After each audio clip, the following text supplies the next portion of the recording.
God comes to Abraham. He is there in Ur of Chaldees, a very pagan city. And sovereignly, God chooses him and says, get out of here and go to the land that I'm going to show you. And Abraham leaves. And he does exactly what God asked him to do.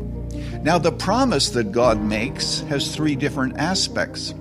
God says, I'm going to bless you individually. You're going to have a great name. I'm going to bless you nationally. You're going to be the father of a nation. And I am going to bless you universally. In you, all the nations of the earth, all the people of the earth will be blessed. And that, of course, was fulfilled with the coming of Jesus Christ. What an amazing story we have here. I want to leave you with some introductory lessons. First of all of us live with delayed promises. By that I mean we don't see the fulfillment of all of the promises that God makes to us. God says to Abraham, look at this land. This is yours. I'm giving it to you for an everlasting possession. But Abraham dies without seeing that fulfilled. As a matter of fact, when his wife Sarah dies, he actually has to purchase a plot to bury her. We have so many promises in the New Testament, but we die without seeing their realization, but they will be fulfilled on the other side.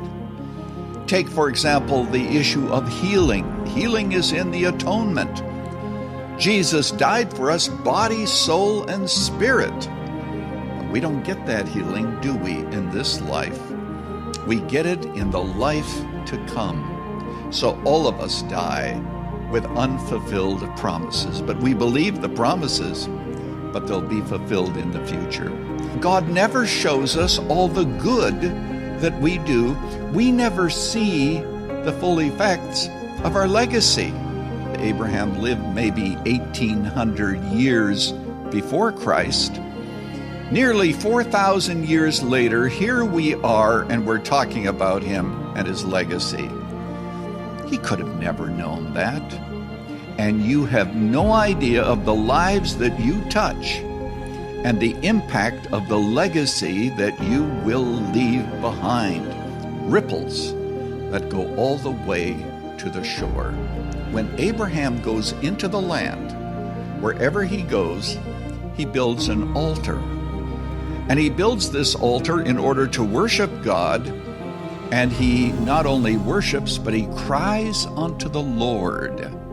The altar goes with him. Of course, I'm speaking figuratively when I say that we should have an altar. Actually, we don't have an altar because Jesus came and was our sacrifice. I'm talking about worshiping God. Wherever you are today, make that place your altar, so to speak. You worship him wherever he has led you. And we'll see next time what happens when we leave the altar behind.